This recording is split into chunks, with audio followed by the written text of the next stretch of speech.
Welcome to One Step Closer.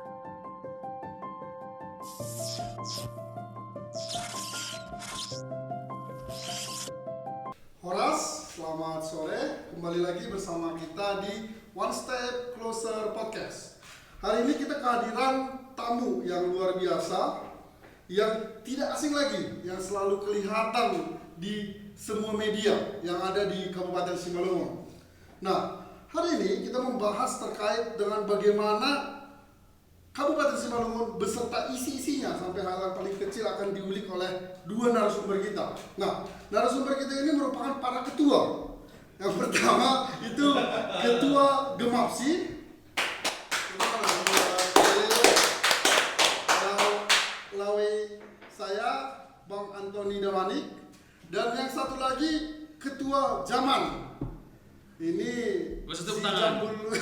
Halo, si Jambul Kuning, Ketua Zaman Simalungun. Baik, kita langsung aja biar gak lama-lama ya kan, karena udah waktunya ngomong nih ketua-ketua ini. Jadi izin ketua. Jadi langsung aja lah ya ketua, kenal-kenalan jadi ketua udah dikenal orang kok.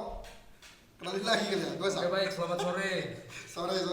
Terima kasih atas undangannya Lawe kami. Siap. Sudah mengundang kami untuk hadir pada sore hari ini dalam acara apa tadi? One Step Closer Podcast. Sebelum kami mulai, kami perkenalkan diri, nama saya Antoni Damanik, Ketua Gemapsi seluruh dunia. Wah, dia siap. Iya, saya Johan sendiri, Ketua Zaman Kabupaten Simalungun. Mau, tapi jamur kuningnya kan apa? Apa dia? Lambungan kecerdasan dan keemasan. Oh, iya. Bukan emas yang di sungai kan? Iya.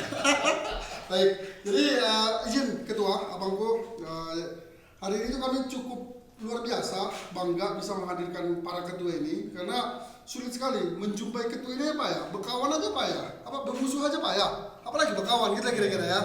Jadi ketua izin bertanya dari ketua, bagaimana pandangan ketua khusus nih hampir 1 tahun nih bicara Kabupaten Simalungun, terkhusus lagi nih yang disebut dengan adanya Bupati Boneka. Ini agak lebih luar biasa lagi.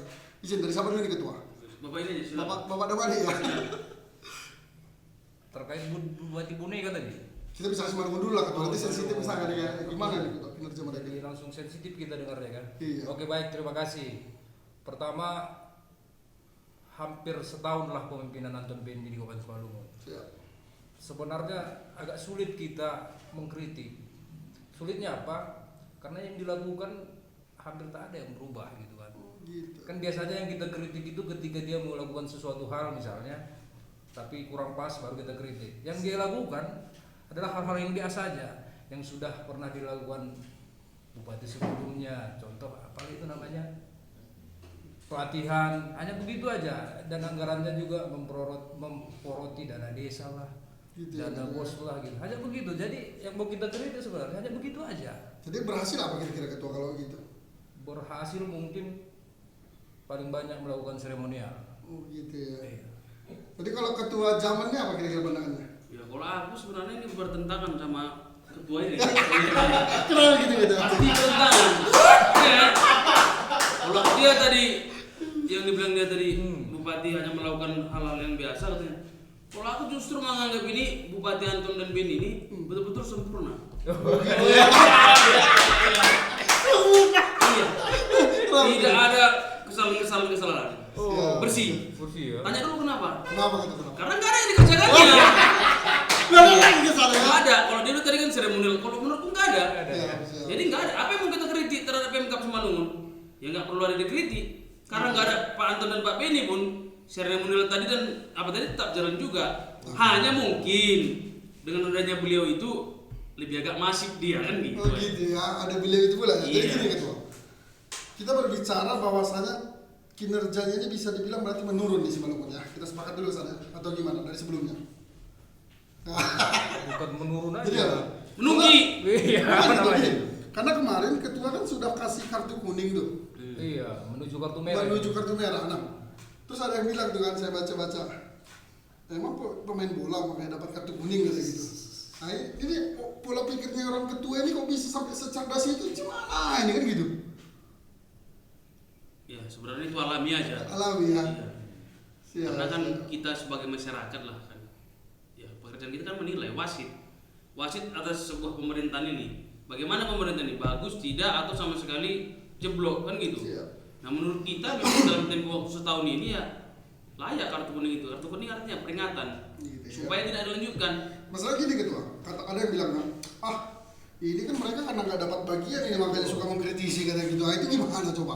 Nah, ini coba ketua gimana? Kita gemap sih. Persoalan bagian ini kan semua sudah ada porsinya. Siap. Ya kan?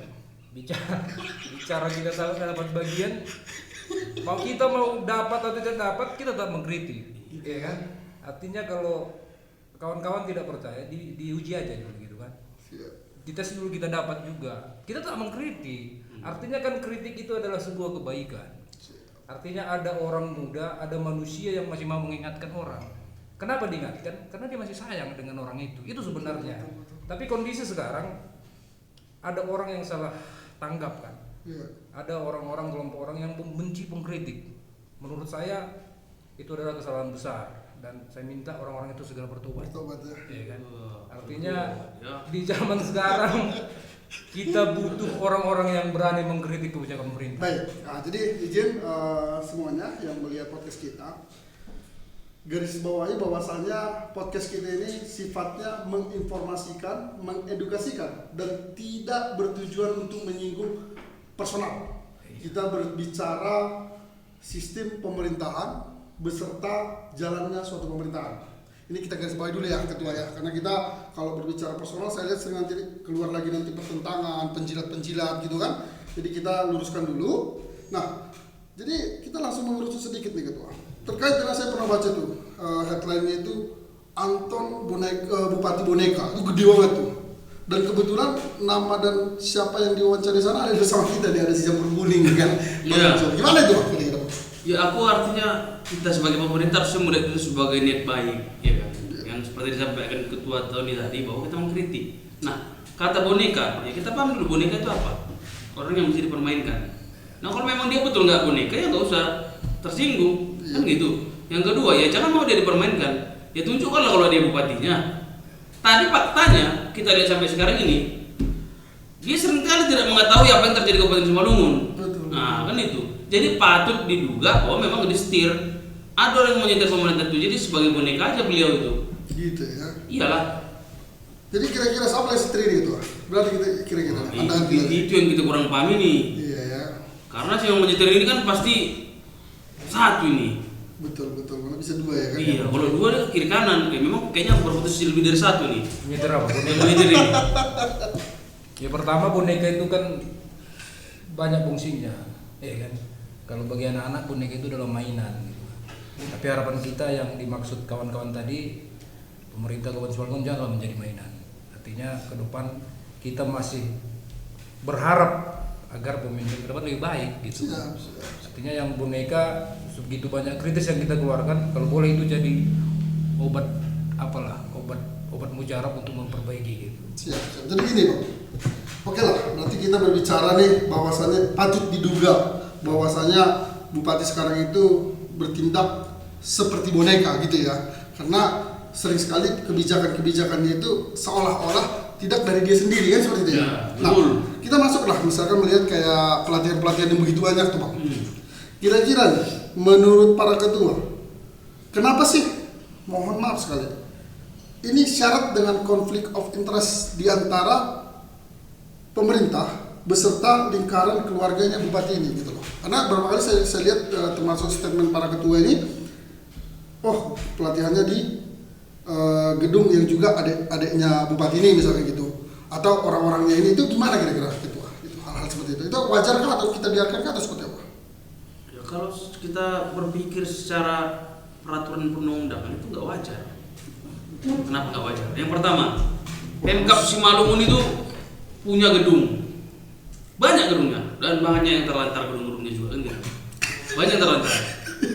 Kenapa harus melakukan pelatihan atau kegiatan-kegiatan yang jaraknya hanya 500 meter kita bilang dari pusat pemerintahan Kabupaten Simalungun? Kenapa? Berarti kan ada dugaan bahwa memang supaya disetel supaya anggaran dan itu terus. Siap. Nah, yang kedua, supaya gampang melakukan yang namanya sterilisasi. Sterilisasi. Iya. Oh, Itu pandangan gua, tahu kalau dia. Udahlah, nggak usah kita sterilkan juga ini ketua. Berarti gini lah ketua, itu biarkanlah sterilkan mereka, cuman kita sudah buka suara terkait ini. Nah, sekarang ini yang agak sensitif nih ketua, terkait dengan karena tadi udah bicara gedung. Jadi kan kita baru-baru ini ya tentu bangga lah ada pahlawan nasional gitu ya. Cuman terkait dengan prosesnya bagaimana kan mereka yang berjuang lah yang paham kan gitu. Yang pasti saya pribadi ya namanya orang Simalungun bangga ada pahlawan kan gitu. Tapi di lain sisi setelah jadi pahlawan ini berkembang lagi nih, yang gedung diganti jadi gedung Rondaheim lah. Padahal kalau saya tadi berpikirnya seperti yang pernah ketua usulkan dari Simpang 2 sampai ke batas Simalungun dengan Kabancai itu buat deh jalan Rondaheim misalkan gitu kan. Kok kira-kira jadi kerdil nih posisinya pahlawan nasional ini dan malah menggantikan yang juga Simalungun itu sendiri gitu loh, Jabatan Damanik gitu kan. Nah, podcast sebelumnya juga kita sedikit menyinggung terkait itu ketua. Nah, pandangan sebagai aktivis para ketua, gimana nih menurut para ketua terkait dengan kebijakan-kebijakan yang sangat sensitif untuk konflik horizontal ini? Nah, ini dari Lawe dulu lah kayaknya. Oke, baik. Pertama kita sangat bersyukur atas adanya orang Simalungun menjadi pahlawan nasional. Artinya kita semua bangga. Cuman atas kebijakan Pemkab Simalungun terbukti dengan adanya surat edaran yang ditandatangani saudara Sekda untuk mengganti nama-nama gedung Harungguan bahkan sampai kecamatan. Ini menurut saya perbuatan yang tidak pas. Artinya saudara Sekda ini justru merendahkan kelas pahlawan nasional itu. Bukan itu lagi kelas pahlawan nasional. Artinya masa tingkat kecamatan. Yang harusnya mereka melakukan lobby ke provinsi untuk melakukan pergantian nama jalan kah atau gedung lain setingkat nasional. Ini kan gedung kecamatan kan itu gawean apa itu? Pangulu. Kan? Artinya masa itu kelasnya. Itu yang pertama. Sehingga sampai sekarang kalau kami lihat pergantian itu sudah berjalan, terbukti di apa namanya itu di Balai Harungguan yang dulu namanya Jabatan Damanik diganti dengan apa itu namanya Tuan Rondaheim. Ini adalah sebuah kejahatan kita bilang bisa jadi karena ini adalah cara Sekda mungkin untuk merendahkan kelas pahlawan nasional itu menurut aku. Kalau menurut kawan-kawan nanti lain silakan saja gitu kan. Tapi yang paling keren itu sebenarnya bagaimana supaya misalnya nama bandara itu diganti gitu kan. Yang berkelas nasional lah atau bandara yang mana yang di Raya? Kalau Raya udah jadi lapangan itu atau yang lebih gampang misalnya apa namanya itu simpang Pane misalnya diganti jadi gerbang tol Rondaheim gitu kan. Artinya kelasnya biar lebih nasional gitu. Artinya jangan kita anggap bahwa pahlawan nasional itu hanya milik Pemkab Simalungun, bukan. Itu milik seluruh rakyat Indonesia gitu. Pemahaman itu yang kulihat yang belum disampaikan oleh Pemkab. Artinya dengan adanya surat edaran itu terbukti cara pemerintah Kabupaten merendahkan kelas pahlawan itu. Gitu ya. Iya. Jadi kalau menurut Ketua Nyaman? Ya kalau menurutku, dia sudah berbicara soal cara merendahkan. Kalau menurutku, mereka mengambil peluang tapi menurutku ini peluang ini yang nggak layak. Gitu ya. Ya bagaimana mereka mempergunakan ya? Aku diduga mempergunakan nama besar Tuan Rondaheim ini untuk mengkerdilkan yang lain, ya kan? Ya kita bersyukur semua tak pernah dari awal kita tidak mendukung Tuan Rondaheim menjadi pahlawan. Yang kedua, pergantian tadi kan ada uangnya bos. Udah ya. 33 kecamatan anggarannya berapa? Proyek ya. Ya memang ujung-ujungnya duit. Menurutku. Karena kebiasaan mereka itu seperti itu.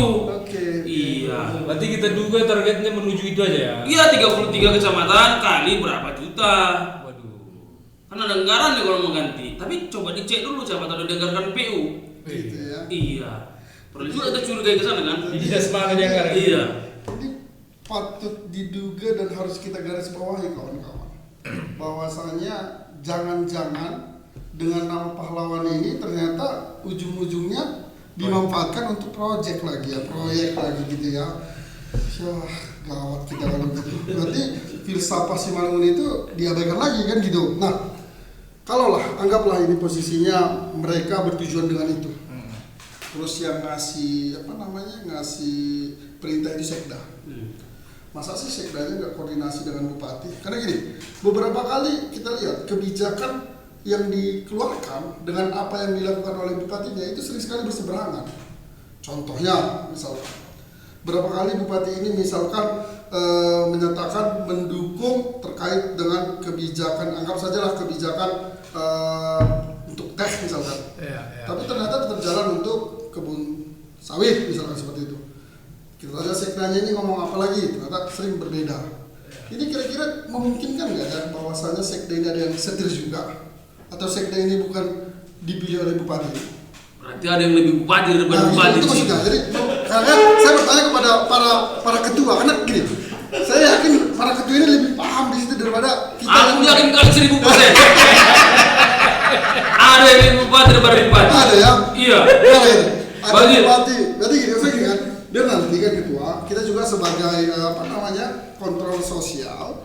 Coba deh kita cari informasi, apakah benar atau patut diduga ada bupati yang lebih tinggi lagi, atau ada bupatinya bupati, apa sih namanya itu ya kira-kira gitu. Kita buat ya. Pokoknya apa nih gitu loh, patut juga kan? Itulah barang. Ya kan? Jadi memang kalau kita bahas kesana ketua nggak selesai di podcast kita kan gitu. Ini kan sebagai pengantar karena kita bangga tentu ketua sudah bisa hadir ke sini ke rumah kita ini kan gitu. Jadi ketua pun mohon izin nih ketua, kalau bisa sering-sering datang ke sini kan gitu. Biar kita bahas lagi terus terkait Simalungun ini. Wajib. Ya kan? Nah, sebelum saya kembalikan kepada ketua untuk menyampaikan terkait bagaimana kondisi Simalungun sekarang dan harusnya seperti apa, saya juga sedikit lagi membahas terkait tahun ini ketua. Kira-kira nih dengan situasi bupati dengan wakil bupati yang patut diduga mulai renggang, kan gitu. Dimana kita tentu berharap mereka ini menjadi paket yang komplit ya, yang tidak ada perpecahan, tidak ada kerenggangan. Menurut ketua, apakah juga masalah-masalah terkait dengan renggangnya, kemudian tadi blunder-blunder masalah surat edaran dan sebagainya ini, ujung-ujungnya proyek tadi kita bahas itu, kira-kira nih apa yang mau kita suarakan kalau bisa nih didengar bupati nih kira-kira gitu, biar mereka ada perbaikan kan gitu, atau didengar oleh bupatinya bupati tadi. Oke, tadi menarik soal surat-surat ya kan? Iya. Termasuk soal apa tadi konversi teh lah. Iya, konversi teh. Kan kemarin ada kawan-kawan masyarakat Silimanik melakukan aksi unjuk rasa di depan gedung kantor bupati. Artinya menurut Pemkab Simalungun bahwa mereka tidak pernah mengizinkan. Tapi faktanya ada surat izin rekomendasi yang dikeluarkan Dinas Lingkungan Hidup gitu kan. Artinya ini sama halnya dengan surat edaran pergantian nama gedung tadi. Tidak mungkinlah sekelas sekda tidak berkoordinasi dengan pimpinannya itu bupati untuk melakukan ini. Itu adalah bohong. Artinya kami harapkan kepada pemerintah Simalungun berhentilah menjadi pemimpin yang berbohong kepada rakyat. Itu yang pertama. Artinya ketika dia sudah berbohong dengan pernyataannya saja, bagaimana dengan tindakannya? Betul. Ya kan? Itu yang terpenting dulu. Mampukah Pemkab Simalungun untuk tidak berbohong? Kalau belum tidak mampu, lebih baik mundur. Janganlah, belum balik modal. Gini Bang Jo. Ini ketua Jo ini selalu berbicara ujung-ujungnya memang apa yang mereka sudah keluarkan. Gini Bang Jo, saya mau nanya kira-kira gini.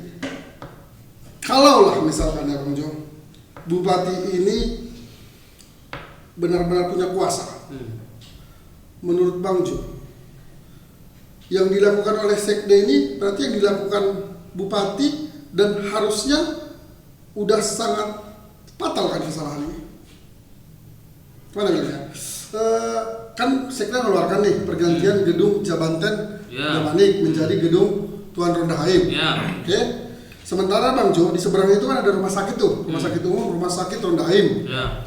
Berarti kalau udah ada rumah sakit, ada gedung, nanti semuanya dibuat kira-kira Ronda Haim lah semua seperti itu Bang Jo. Menurut Bang Jo, sebagai bupati dan dia adalah bupati dari semua marga yang ada di Simalungun kan gitu, terkhusus lah anggap menghargai suku Simalungunnya misalnya gitu.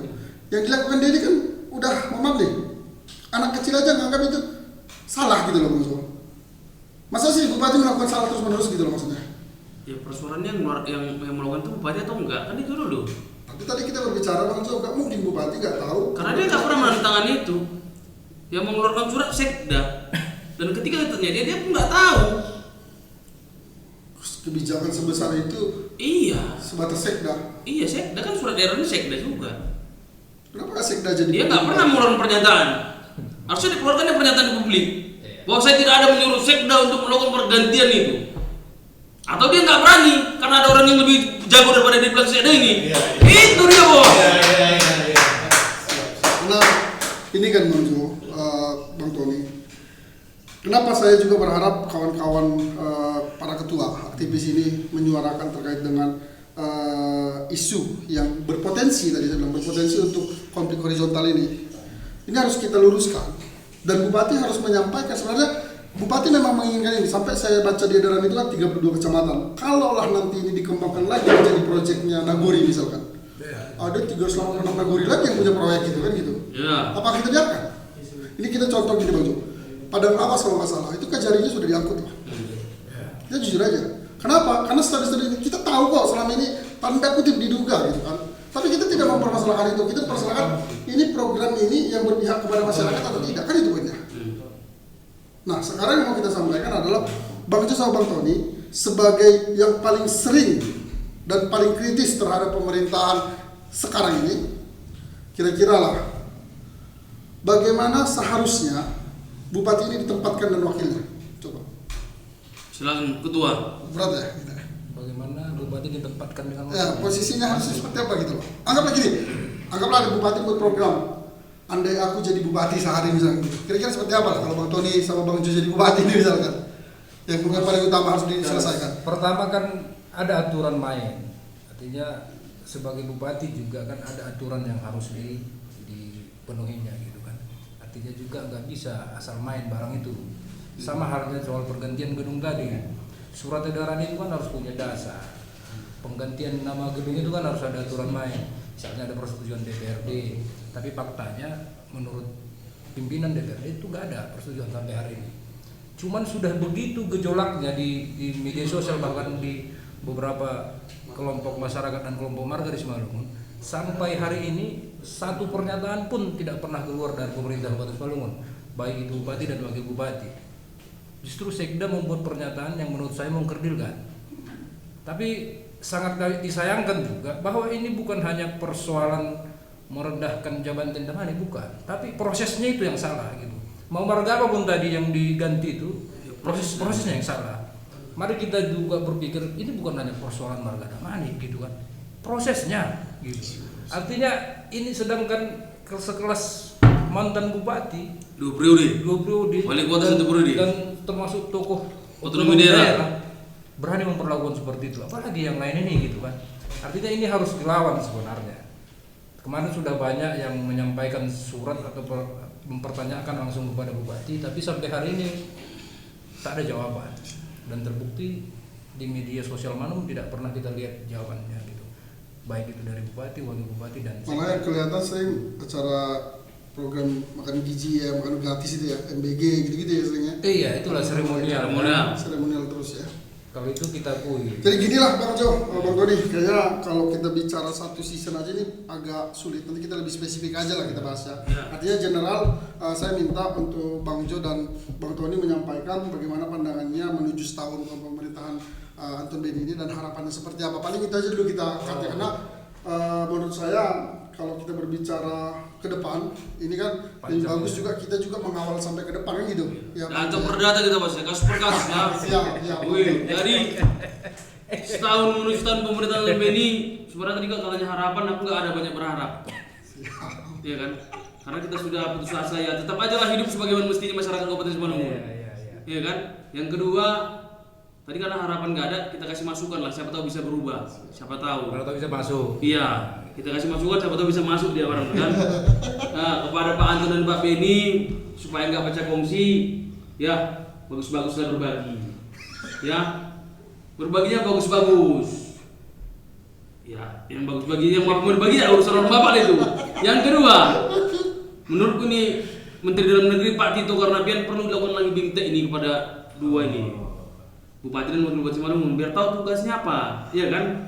Jangan nanti masih pingsan. Bayangkan bapak yang datangnya sarang tahun, kan nggak nyambung. Di sana ada petani yang nanti hari Senin ini akan demo kantor bupati karena dia nggak bisa lagi bertani karena tidak adanya inisiatif dari Pemkab Simalungun. terkait persoalan mereka hadapi, nggak datang ke sana orang itu. Justru sarang tahun yang dihadapi. Yang satu lagi tak mau cakap, giliran cakap kesalahan. Nah yang terakhir ini yang ketiga kepada Pak Anton dan Pak Beni, karena berhubung yang Bapak pimpin itu adalah wilayah Kabupaten Simalungun, belajarlah bahasa Simalungun Bimtek. Anggulang boy nasi berbahasa roh rumah sekojari. Khusus ya. Tunggu dulu Bang Tony ya. Ini agak luar biasa Bang jawaban gue gini. Jadi nanti buat editor kita tolong ya. Jadi setiap statement ini langsung dibuat ya. Jadi nanti kita langsung share. Ini menarik karena ini bagian dari masukan dari rakyat. Ya gitu ya. Oke lanjut Bang Tony. Lanjut lebih pedas ini. Soal harapan terhadap pemerintah Kabupaten Simalungun. Nggak keberhasilan dulu tadi lah. Kalau sini kan nggak ada harapan. Soal keberhasilan. Iya, masih nggak ada ya. Nggak lanjut. Tadi di awal sudah kita bilang bahwa sulit aku melihat keberhasilan, ya kan?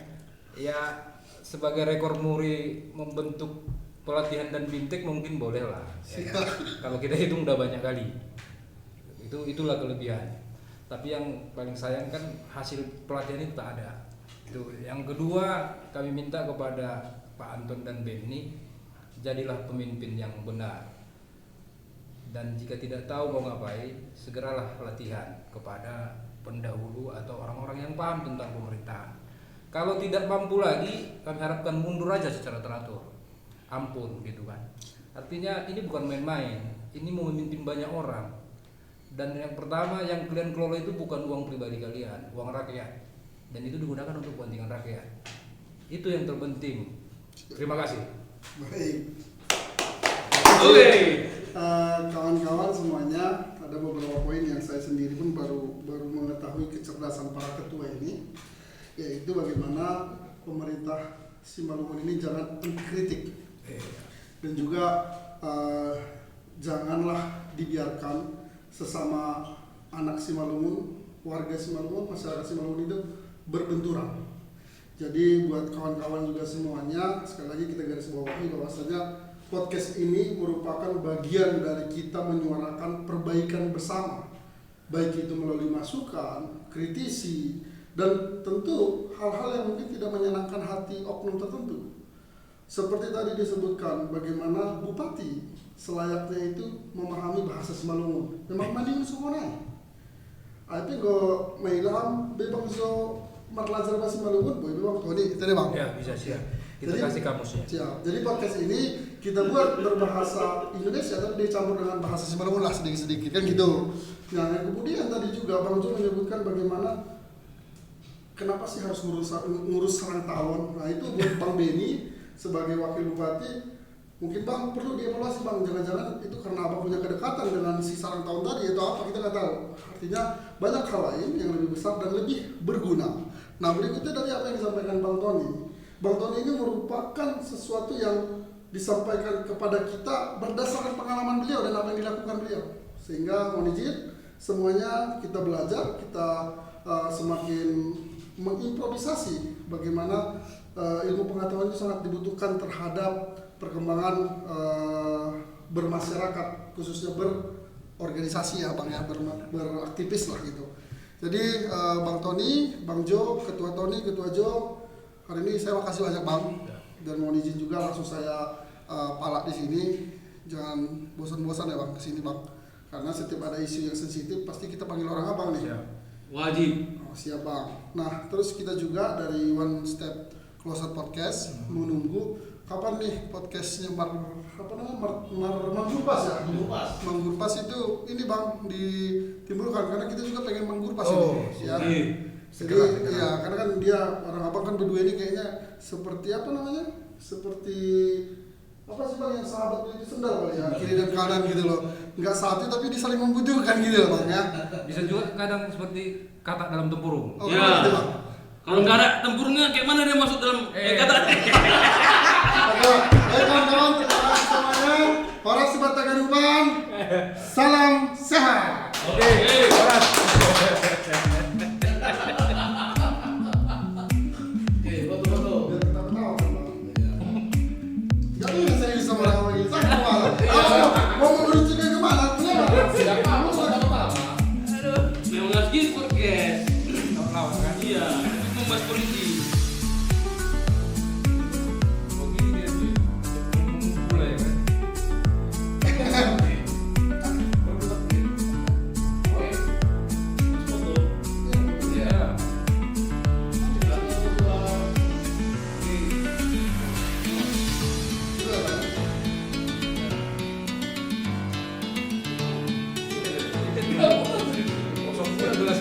Bocor bang.